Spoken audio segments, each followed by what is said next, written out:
Hello. Welcome back to the Early Parenting Podcast. You're listening to episode 11. So in today's episode, I am going to be talking a little bit about how you can understand and ease the issues around behaviour that we may experience with our 2-year-olds. Yes, 2-year-olds' behaviour can be challenging, but by understanding what to expect, it can help to turn these quote unquote terrible years into terrific years. So listen on to find out my top tips on what can make the 2-year age terrific and not so terrible. Welcome to the Early Parenting Podcast, where we help you navigate the somewhat tricky world of parenthood so you can love the crap out of being a mum.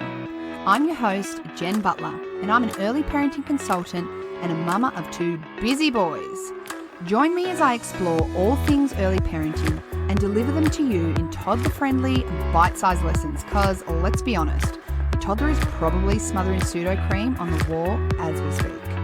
I'll be dropping my hottest tips on baby and toddler sleep, feeding, boobs, behaviour, and so much more. Are you ready to find your flow in motherhood? Let's dive in.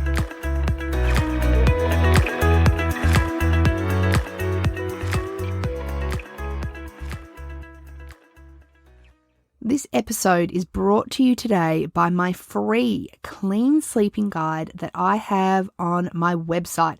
You can access this baby at www.jenniferbutler.com.au. Now, guys, this guide is the first step I take parents through when I'm looking to help them improve their baby or toddler's sleep. You are literally getting free access to the first pillar of my CCC approach that I use to improve baby and toddler sleep. So head on over and download yourself a copy today. jenniferbutler.com.au/clean-sleeping. Okay, let's get into today's episode. Okay, let's dive into my top tips on ways to ease the so-called terrible twos. Tip number 1. Help your toddler to understand their feelings. Your 2-year-old will have some big emotions and some big feelings. This is inevitable. They get frustrated easy and overwhelmed. They don't have the expressive or receptive language that the older child/adult does. And so it's easy for them to lose it over things when they're perhaps not being able to do things that their mind wants them to do, but perhaps their body won't allow them. So it is our job as parents to help them understand what it is they're feeling. So if your toddler is frustrated, say, over the fact that one of their toys won't sit in the truck properly, it's our job to explain to them what it is they're feeling and, of course, to help them. So what this could look like is you saying something along the lines of, "Hey, I see that you're feeling frustrated that your toy won't fit in the truck. Come over here and let mummy help you and we'll do this together." So this sort of naming emotions is a long-term game and is something that we should start from a very early age. It is our job as parents to teach our children what it is they're feeling, to put a name to it so that as they grow up and become more articulate, that they are actually able to identify those emotions. Like, imagine a world where our toddler into childhood, into adulthood, is able to say, "I'm feeling frustrated," or "I'm feeling sad," or "I'm feeling angry." I mean, how many adults out there are unable to identify those emotions or speak about what that emotion is that they're feeling? So by naming emotions, what you're doing is helping them to identify those emotions, and it also helps them to calm in those moments. Okay, tip number 2. Keep their day nap for as long as possible. Now, the reason I say this is that around the age of 2, many toddlers will experience the 2-year sleep regression. This can be an absolute doozy for some parents, and it often sees the day nap prematurely dropped because their 2-year-old is suddenly fighting the nap. And of course, parents think they mustn't need it anymore. The thing is, though, is that while they might begin fighting it, they still very much need it. Tired toddlers aren't fun. They have more meltdowns, tantrums, and they tend to eat poorly. And usually overtired toddlers leads to poor sleep at nighttime. So it just becomes a vicious cycle. So prioritizing sleep is a crucial part of easing the quote-unquote terrible twos. Tip number 3, start to give your 2-year-old some control in decision making. So by the age of 2, your toddler is gaining confidence and wanting to be more independent. So let them.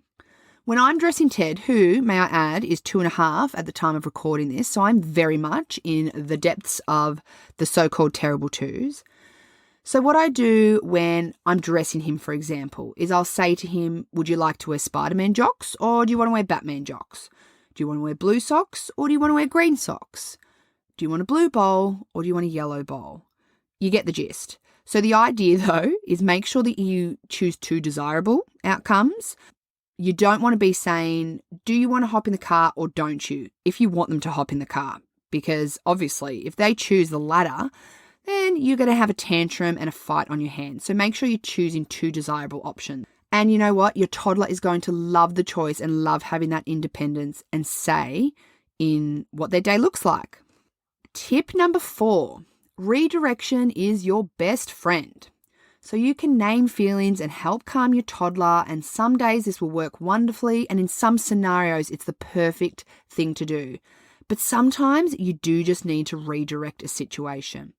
So redirection involves helping your toddler move past the activity or situation causing them distress and move their attention onto something new.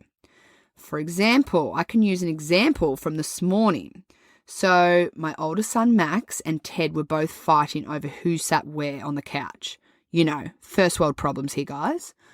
Anyway, I identified that the situation needed to be stopped. So what I did is I asked Ted to go get Mummy a tissue.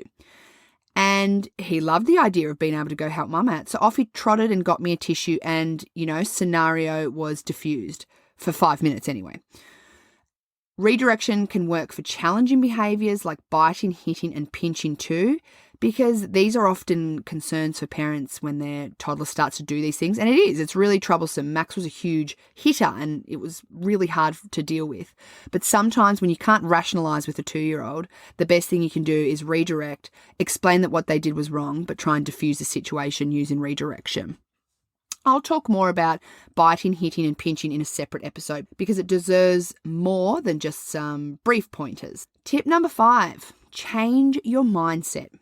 I have seen some amazing memes circulating lately on Instagram with messages such as, your child isn't giving you a hard time, they're having a hard time. Your toddler doesn't have the emotional maturity to manage the tough emotions that they're feeling.